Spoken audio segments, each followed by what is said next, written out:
Menghormati tuntutan yang sudah disampaikan oleh jaksa penuntut umum dalam menjalankan fungsinya dalam penanganan perkara ini.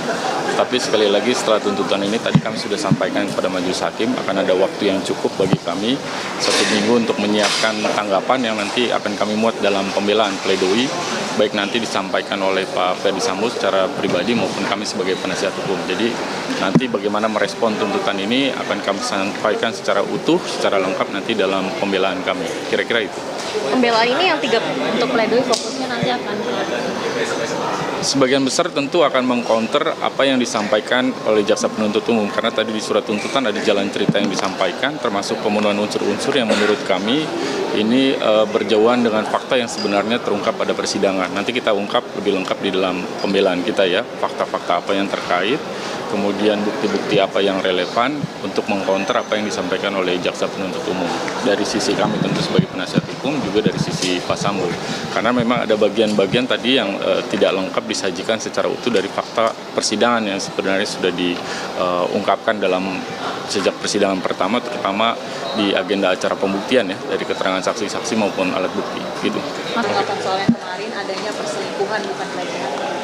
Justru itu, saya pikir itu juga satu hal yang agak janggal buat kami, karena di persidangan yang lalu disampaikan soal motif, tapi hari ini kemudian tiba-tiba motif tidak disampaikan. Apakah artinya di dalam surat dakwaan yang sedemikian tebal itu termuat di dalam tetapi tidak dibacakan karena menghindari persepsi publik atau bagaimana? Saya pikir sekali lagi dari sisi kami mengharapkan bahwa persidangan ini terbuka, dijalankan secara objektif begitu, sesuai dengan fakta yang ada di persidangan. Dan apa yang disampaikan kemarin juga dalam persidangan yang lalu sebenarnya soal perselingkuhan itu fakta dan bukti yang disajikan di persidangan tidak ada yang bicara soal perselingkuhan, bicaranya soal kemungkinan terjadinya kekerasan seksual di tanggal 7 tersebut gitu.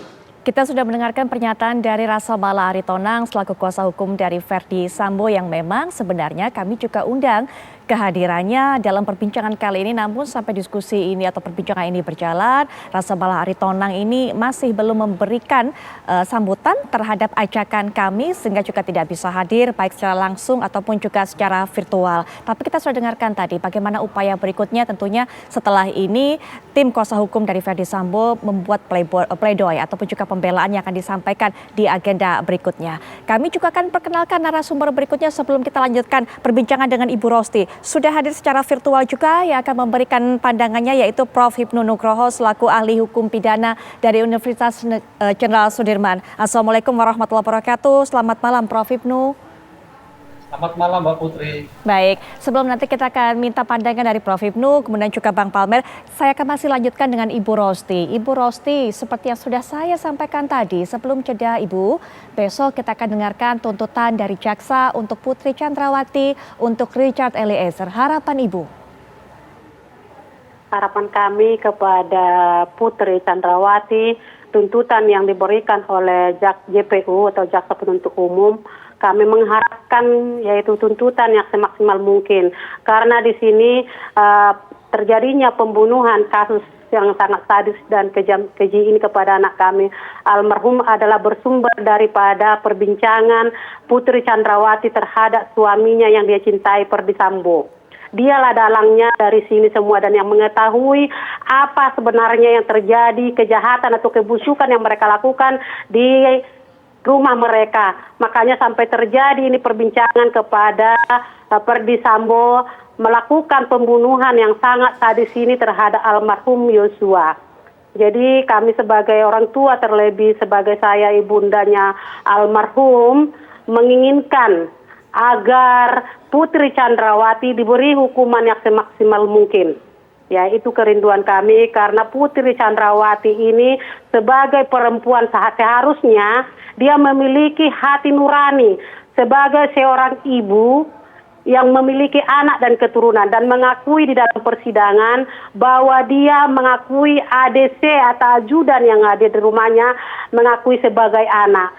Kalau kita mengakui ADC itu sebagai anak, kita seharusnya melindungi atau mencegah apapun itu perbuatan yang hendak dilakukan suami kalau kita benar-benar tidak ikut berperan di dalamnya. Namun di sini Putri Putri Chandrawati berperan aktif di dalam semua perbuatan ini, mulai dari menggiring opini-opini atau skenario-skenario, yaitu pelecehan terhadap dirinya yang terjadi di Duren 3. Karena di Duren 3 sudah di SP3 kan, atau tidak ada tindak pidana, ditutup. Mereka mengiring opini lagi, fitnahan kepada anak saya, terjadi pemerkosaan di Magelang. Namun barang-barang bukti seperti CCTV, alat komunikasi anak saya, laptop dan lain sebagainya terhadap ajudannya juga semua dimusnahkan.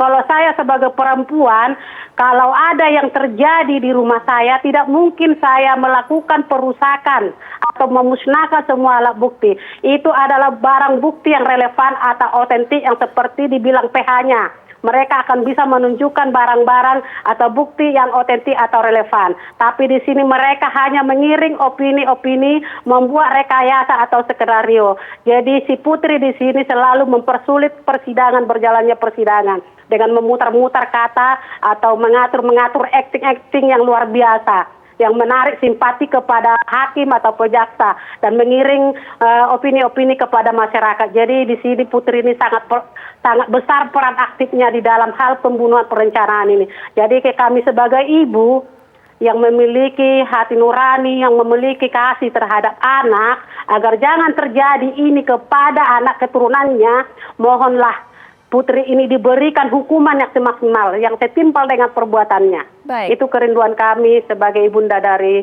almarhum Yosua yang sudah terbunuh sadis di tangan mereka semuanya. Baik, terakhir Ibu, untuk Richard Eliezer, Richard Eliezer sudah pernah bertemu Ibu meminta maaf secara langsung kepada Ibu dan keluarga?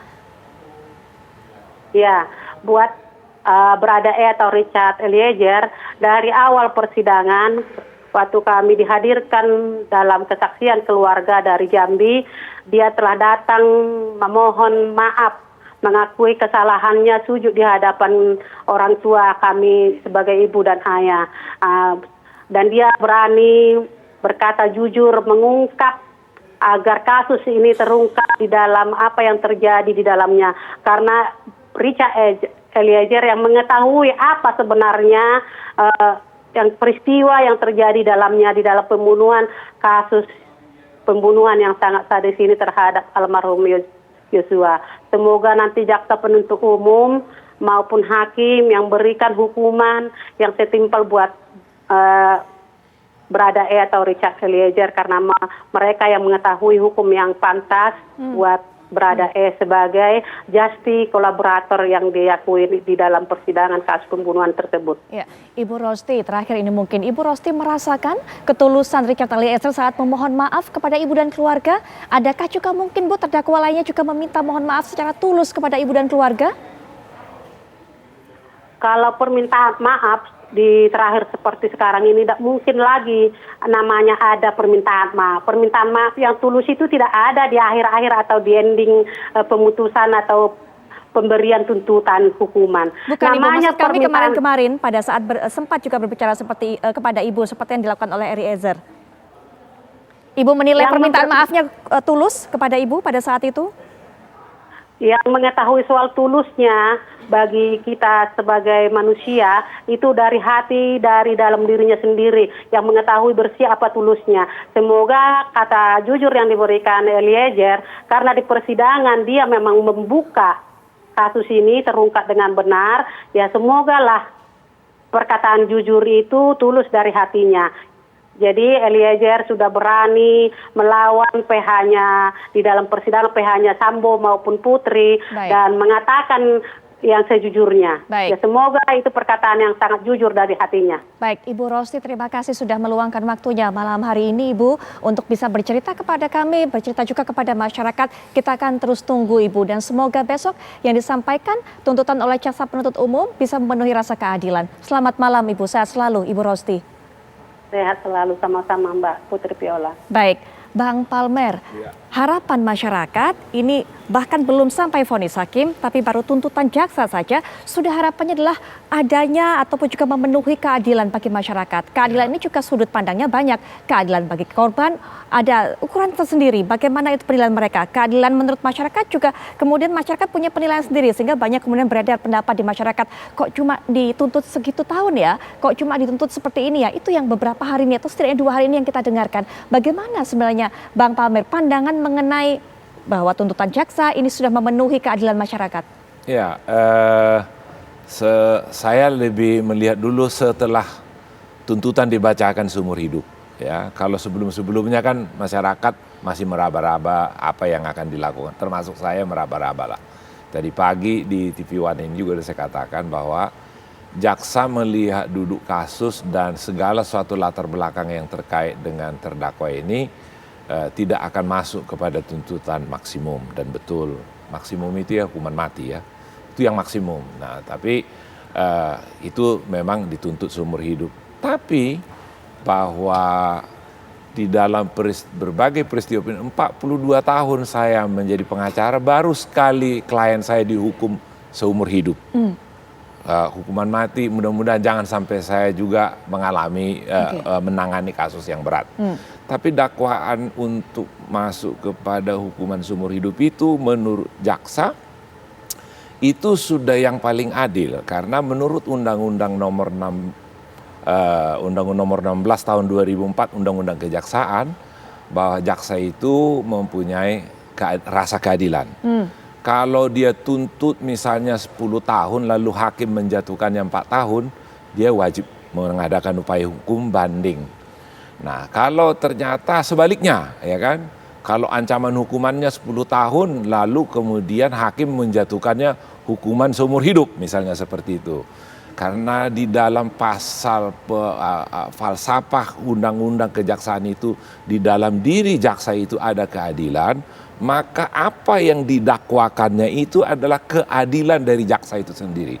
Itulah yang dimiliki oleh jaksa. Nah, dalam hari ini sudah dituntut seumur hidup.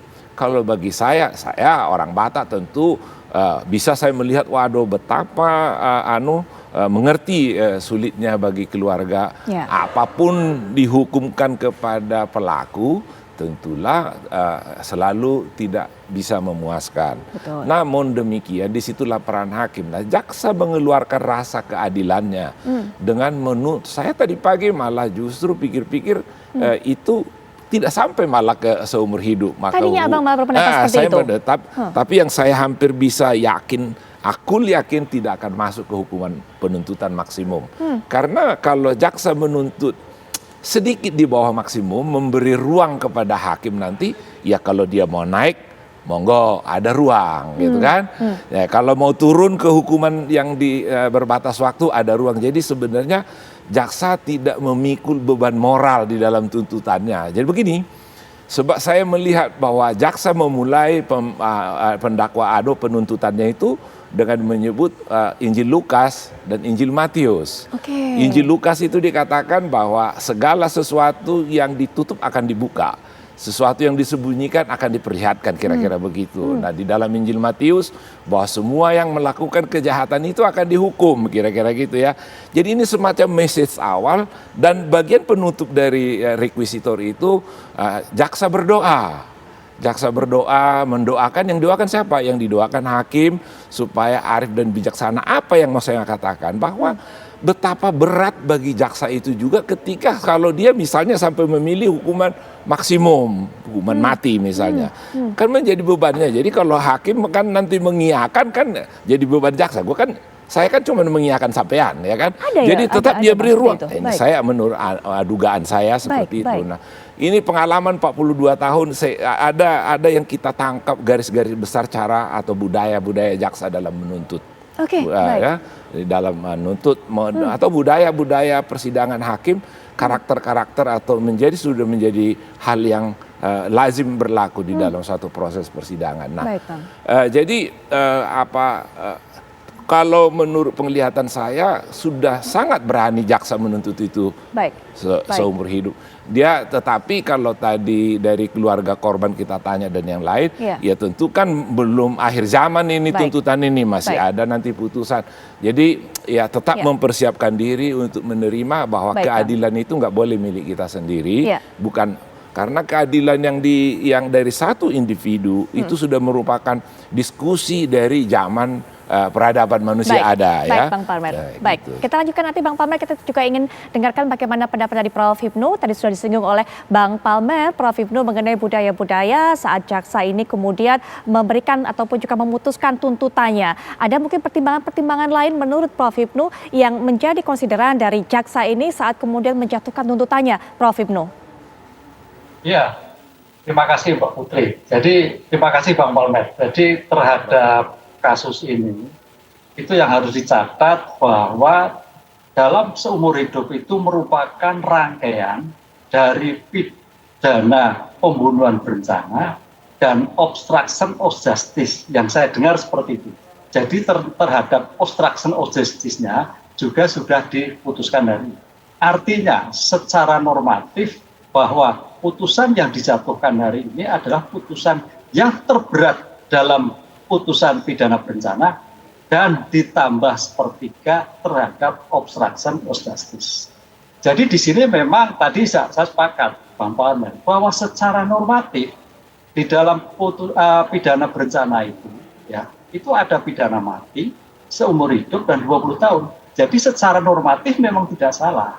Tetapi secara sosiologis dan itulah. Nah inilah yang harus memperhatikan keadaan korban, yang harus memperhatikan keadaan masyarakat. Apalagi terhadap dua dakwaan yang digabungkan terhadap kasus Pak Sambo. Inilah yang menjadikan permasalahan bagi keluarga korban, kenapa tidak pidana mati. Pertanyaan juga begini, tadi menyambung Bang Palmer, pidana mati di Indonesia, itu terakhir itu kasus di Nusa Kambangan. Kasus judi kalau narkoba kalau Jadi kalau menurut perhitungan saya ada seratusan lebih, hampir mungkin 200 ya pidana mati terkait kasus narkotika. Itu tidak mati-mati Mbak, karena memang agak sulit.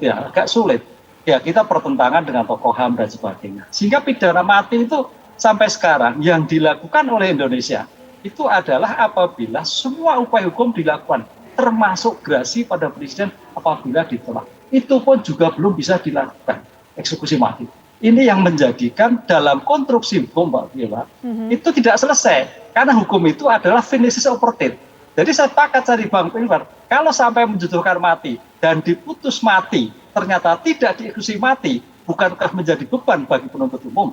Nah ini yang saya melihatnya sampai jauh ke sana ketimbang dari aspek yang memberatkan, yang memperingankan di sini. Sehingga dalam seperti ini sebagai pemegang asas dominus litis, saya kira sekarang penuntut umum sangat hati-hati sekali ketika melakukan tuntutan pidana mati. Karena yang sudah diputus mati pun penuntut umum sulit untuk melakukan pidana mati. Gitu Mbak Putri. Baik Prof. Hipnu, Bang Palmer, kita akan jeda sejenak. Setelah jeda nanti kita akan kembali lihat dari 3 tuntutan yang sudah kita dengarkan. Bagaimana kemudian kita berhitung sedikit menerka mungkin besok tuntutan dari Jaksa Penuntut Umum kepada Putri Chandrawati dan juga Richard Eliezer. Akankah kemudian Prof. Hipnu, Bang Palmer, keinginan dari Richard untuk bisa menjadi justice collaborator ini sudah mulai dipertimbangkan tidak oleh Jaksa Penuntut Umum? Nanti kita akan bahas lebih lanjut, tapi setelah jeda berikut ini kami segera kembali.